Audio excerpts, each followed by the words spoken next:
Hello everyone! So I'm going to do a video talking to you about my camera gear.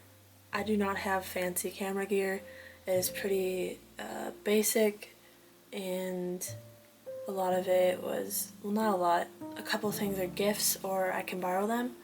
I tried to get the best deals that there were, and I don't have a lot of money to spend on camera gear. So let's get started. I am currently shooting on the Sony A6000.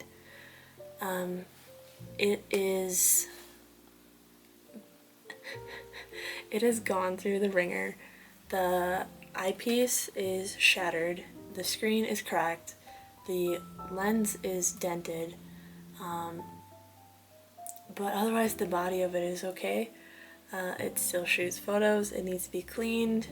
I think the sensor needs to be cleaned. That is what I have. It has a flip screen, but it can only flip out a certain amount. It's not like goes around the side or around the front. Like, I can't see when I'm filming right now. The only reason I can see is from my makeup mirror, which is reflecting onto my screen so I can see what I'm filming. Otherwise, I have no idea what I'm filming most of the time unless it is pointed at something and I can look at the screen. But if I'm ever filming myself, I can never see it. I'm using the kit lens, which is a 16 to 50 millimeter, 3.5 to 5.6. It is a really small lens, but it can zoom pretty far, and I think it's a really good beginner lens. And a lot of my photos, you can't even really tell that it is from such a small little lens. I want to upgrade really badly to another one that's slightly bigger, better glass. I feel like I've progressed enough in my photography that it would make sense to, but when you're starting out, it doesn't make sense to buy the best of everything. Number one, you might not like photography or videography that much, and so you just wasted a lot of money on a really nice camera to barely use it. Two, you don't really need the top of the line gear to get started. It's really nice to learn on a simple camera all the kind of mechanics of it and what makes a good photo good and the settings to use. When it's a really big camera and that has all the settings in the world, you may get overwhelmed and not know what to focus on, and it's really hard to learn on, at least from my experience. So starting out on this little camera is really nice. I do think this would be a good vlogging camera if there was a better flip out screen. I know that you can buy a little mirror attachment that will reflect onto your screen and reflect it back to you so you can see it that way, but I don't want to spend more money, and this has been working for me just fine. As for the microphone, I don't have an external mic. I really want to get one. I do have a lavalier. Well, it's Ben's. I think that's how you say it, but I cannot find the adapter that fits into my iPhone, so there's no way for me to plug it into anything right now, and there's no plug-in on this camera, so keep that in mind if you're looking to get this one. There's a certain shotgun mic that you can use for the Sony A6000, but it's very limited and it just attaches on the top of the camera, but it's not how I want to use it, but it's not how I want to record audio, and that's an extra like $50 to $100 that I don't want to spend, and I'm saving up to buy a new camera anyway, so it doesn't really make sense to put more money into it. I mean, we'll see. Maybe I'll use this as my vlogging camera and get a new one for photography and videography. It might be nice to have this little guy. That is one thing that I will say, is it's really nice to have this small camera on hikes and just being active, because it's really small and it's not gonna weigh you down, and it's and if it's in your backpack safely, then it's not going to take up much space. So I really like that, and it even fits into my little hip bag that I got, that I did a whole another video on, which I'll put in the corner somewhere, but it's really small and I like that about it. The tripod that I use is the Joby GorillaPod. That is, I think, the lightest one. I'll be putting video up of my camera, lens, and the tripod that it's on. I'm filming on it, so I don't want to take it apart, but I use my iPhone and video what things look like, so you can see the state of my items. An unfortunate thing about the Joby tripod is it is broken, and it is not my fault. It is a defect in the product. It has little cracks on where the legs meet the body to hold the camera, and so the typically the great perk of the GorillaPods are you can wrap it around things and get shots that you can't get with the normal straight-legged tripod. And with that, it is, because it is broken, it is not able to hold on very well, and even just setting it up as a normal tripod, it has a hard time holding it up, and that is because the joints aren't strong enough because they have cracks in them, and so there's not enough resistance. So I contacted them and they will be sending me a new one, which is really awesome. I always appreciate brands fixing problems that are out of my control, and it just helps build that customer relation. So this Joby tripod is meant for lighter items. It's not meant for a huge DSLR. It's not made for really heavy items. This is the lighter weight version, and you can buy the more heavy duty ones for the bigger cameras, but they'll weigh more and they cost more. So the small one is perfect for the size of my camera and the lens that I use, and it's not big and bulky. It's really nice. I enjoy it. If you do have an issue with it, sort it out sooner rather than later.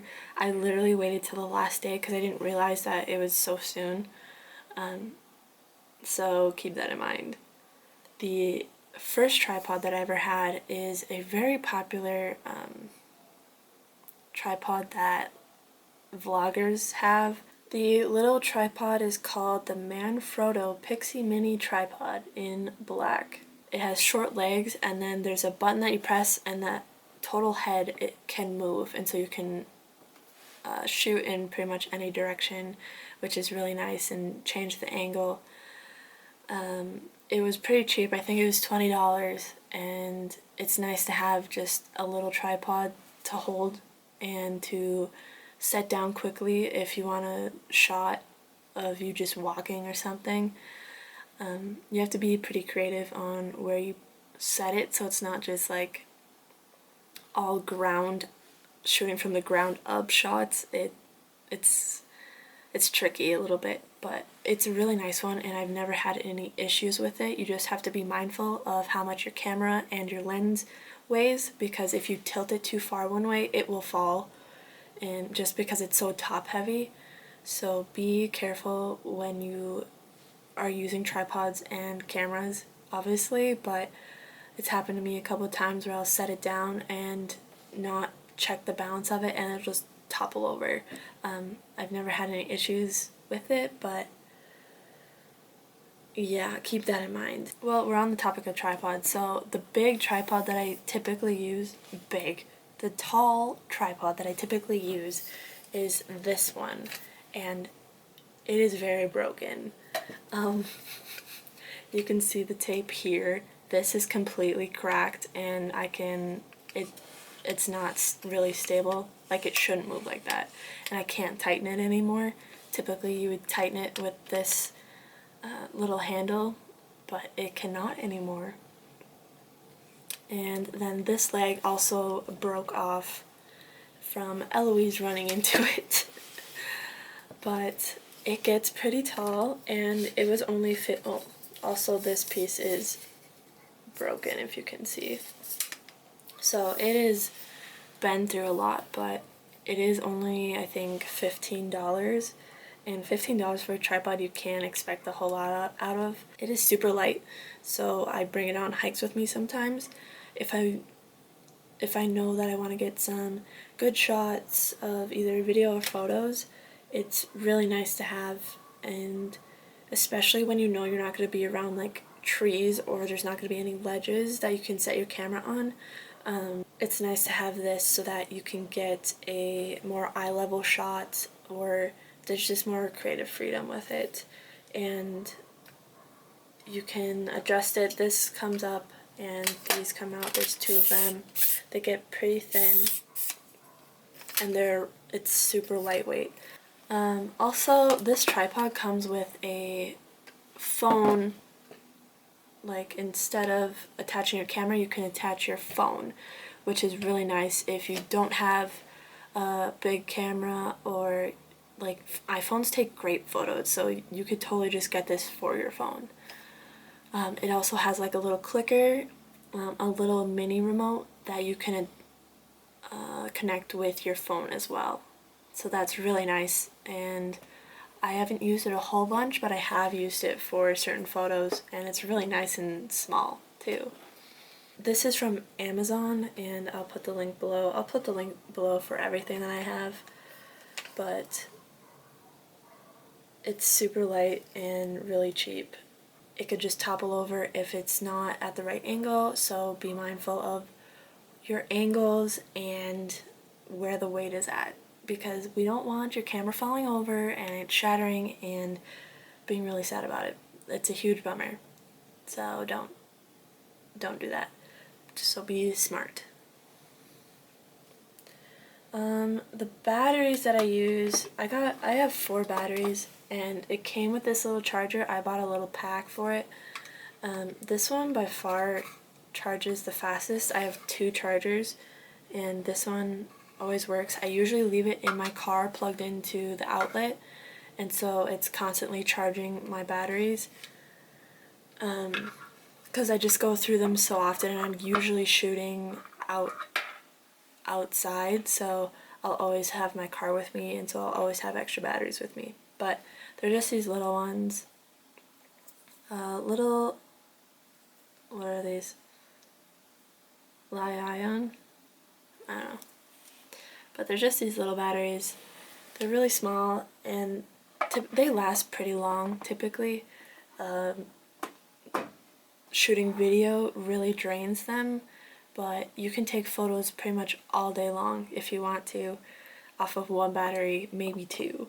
So I usually just have 2 batteries with me, unless I know that I'm going to be shooting a video and using my camera a ton, then I'll bring another one, but I usually only have the one that's in the camera and bring 1 extra with me on a hike or whatever.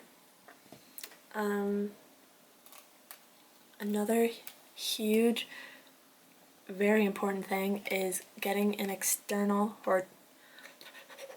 another huge thing is getting an external hard drive. You need to get one of these. There's been many times where I didn't back up my photos and I lost them. My entire trip to Zion National Park with Ben is gone because the card that I had malfunctioned and it lost everything, which is always so devastating, especially if you're shooting for a brand or something and all those photos are gone. You're gonna have to reshoot. You have no other choice. So backing up your photos as soon as you can is so important. I have the 2 terabyte Easy Store from WD, it says. I think this was around like $60. I want to say 60 to maybe 80, in that range. It is quite a bit of money, but it is totally worth it. I have thousands of photos and videos on this thing, and it's still not full, and I got this I think 2 years ago, and I take a lot of photos. Like, there's a lot. So getting one of these, preferably getting 2 of them and then backing up the other ones. I don't have a huge desktop computer that can have 5 hard drives backing up each other, and so I only have this. I would recommend getting a second one just to back up your first one, because again, things can go wrong and you could lose everything. If it breaks, you're out of luck. So I recommend getting another one. I will hopefully get another one soon. It's not very exciting to get, I understand, but if you care about your photos and you want to keep them around, you're gonna need to get this. And also, what I do on trips is I'll go out and explore, take photos, videos, whatever, and then at the end of the day or midday, I'll come back to my computer and my hard drive, back up my photos, empty the card, and then I have a whole new card that I can use, and it's not going to be full. That's always frustrating when your SD card is full and you can't delete any of the photos because you like them all. So that is something you need to get. I am fortunate enough that Ben lets me use his camera and tripod. He has the Nikon D610, and I usually use the 24 to 85 millimeter 3.5 to 4.5. It doesn't really have autofocus for video, so I can't video on it unless I want to like manually focus on my face and hope that it's in focus. This doesn't have a flip out screen either, and so I can't see what I'm doing unless I'm facing the camera, unless I'm facing the back of the camera. So I usually just use this for photos. I've gotten really good at manually focusing an area, running to that spot, setting a timer, and shooting like 6 photos at one time, so I'll just do different poses. It doesn't have a remote for it. I haven't purchased one either. I think you can purchase one, I just haven't. But it's a really nice camera and I enjoy shooting on it. There's a lot more, it just looks a lot more clean and crisp because this lens has been through a lot. This camera has been really nice to shoot on, and it helps me practice using all those different settings and not be so intimidated by a huge camera. And then the tripod is this big one. This is Vanguard, and it is the best tripod ever. Like, you can shoot pretty much like any angle, and there's so many settings to it, and you can flip it upside down and hang it from here, and these legs are so long. It is the best tripod you can get. It is heavy, so I don't like bringing it on hikes or really long walks, that kind of thing. It's heavy to carry, but it's really nice to have, and I don't have to worry about my cameras toppling over. It is so strong and sturdy, and I recommend getting it if you have the money. I don't know how much either of these items cost. I'm guessing a lot of money. I know that his camera is a little outdated, so you could probably get a good deal on it, but it works great and I like using it. I forgot to mention that for this camera, I can use my phone as a remote, which is amazing. I can see the framing just right on my camera, like right on my screen. You just get this app and then you connect it with your camera, open the app on the camera, and it will connect. You can see what the camera sees on your phone, click the button, and you can do a 2-second timer. I think is the longest that you can do with the remote trigger. Otherwise you can set a normal timer on the camera and run back and forth, but that's a lot of work. But it works really well, and I appreciate being able to see like if a pose looks funny or if there's a hair in my face. It is just really nice to have that. The SD card that I use is from SanDisk, and it's usually the 64 gigabyte because I got the 128 for my Zion trip, and it malfunctioned and went, like, all my photos were gone because I didn't know to back up my photos, and so every single one was on that SD card. Because it was so large, I didn't have to use different ones, and so I stick to the 64 because it's pretty large. And then if I can't back up my photos right away, I have another card that I can use, so I won't lose everything if one malfunctions, if that makes sense. The Sony is also mirrorless. I don't really know the difference. I think one has cropped sensor and one's not, and I don't know what that means either. I should really learn about that. I guess I'll show you my computer. It is dirty, but this is the, what are you? This is the Mac Air. I don't know. I got this in 2015 when I graduated high school, and it is on its last leg. Everything on the external is great, but internal it is pretty much full. Like, the memory is full, so it's really hard to edit anything on it, but I use Lightroom to edit on my computer and DaVinci Resolve to edit videos on my computer. DaVinci is free, and so I use that. It has more features than iMovie, and I don't have the money for Premiere Pro or Final Cut Pro. I think that's what they're called. But I have a lot of trouble with memory issues on it, so I have to delete a bunch of things at once. I factory reset it one time and it didn't really do anything. I think it's just the updates take up so much memory that it's basically taking up my entire computer, which is really unfortunate. I really need to get a new computer, but can't afford it, so I've been trying to make this one work, and I probably will use it until it literally doesn't work anymore. I have the iPhone XS Max. I have the iPhone X Max, I think it is, the big version. I guess it's kind of outdated, because isn't there like a 12 now? I don't remember, but it shoots pretty good photos and videos, so I'll pull that out every once in a while. I hope that you enjoyed seeing what I use to create videos and photos. It's not top of the line. You don't need the best of the best.